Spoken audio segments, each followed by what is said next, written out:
from the election to preparing for the holidays, some of us may be facing some stressful conversations with family and friends, and whether it's hot button topics or just awkward moments, managing emotions can be kind of challenging. So today we're joined by Dr. David Gutterman with Cone Health LeBauer Behavioral Medicine, and we're talking about how to keep conversations healthy and what to do when those conversations get uncomfortable. So let's first and foremost just talk about this. Like, what's your number one recommendation for keeping those conversations healthy and preventing them from turning awkward?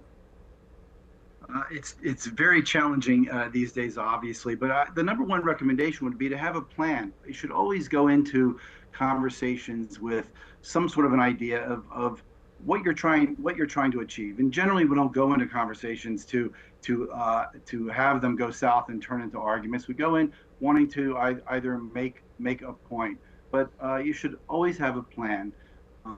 And if it's a group of people, for example, who you know, you should probably be aware of what their triggers are. Usually people we know well, family members, good friends, we know what those triggers are. We want to try to avoid them. Okay, so kind of have in your mind, I want to talk about their latest vacation, or I want to talk about such and such, so that you don't get caught in talking about something else.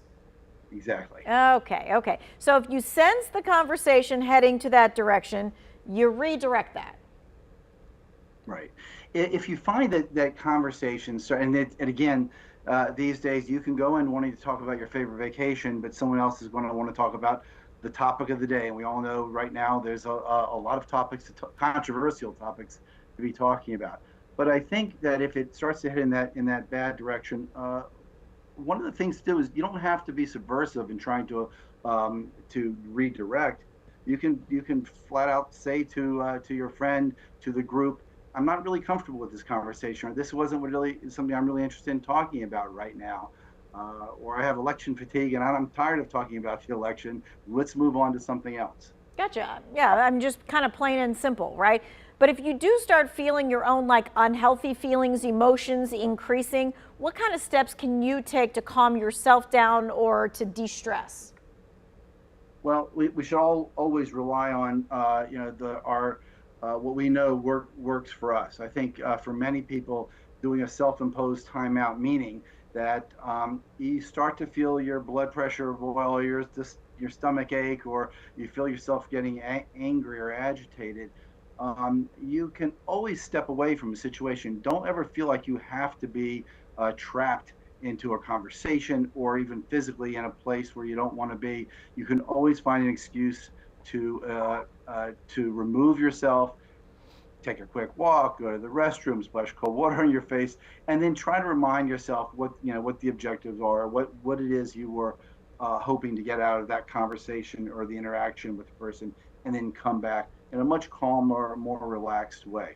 Okay, what kinds of things should you not do? Now that you've told us kind of what we should do, what should we not do that we may be doing? That's a great question. Well, one of the things you don't want to do, if you know you're becoming more and more agitated, you don't want to use substances to try and reduce that anxiety or that agitation, which is very common. Pour me another glass of wine, whatever, to try to calm down, because that generally is going to lower inhibitions and can have just the opposite effect.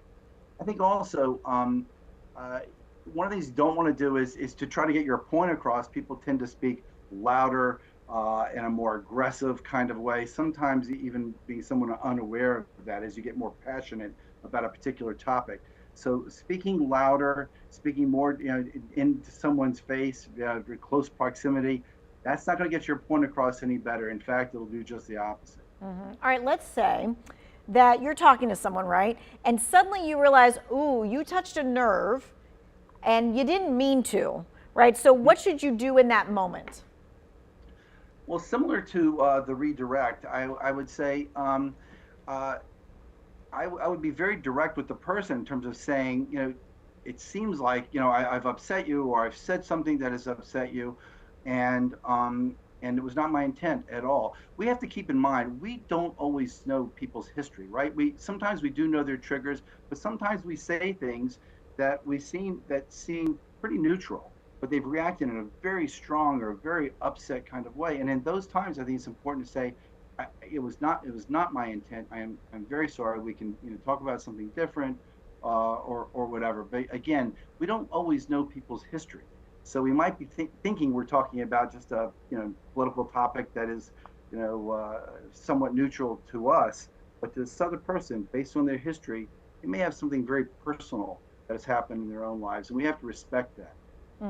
Okay. All right. So what we're going to do is we're going to continue to talk about this topic. We're going to talk about some possible signs that conversation may be becoming unhealthy and what to look for, as well as a few other things that will help equip you as Election Day comes and Thanksgiving comes and all the family comes, right? All to one place. We'll be right back.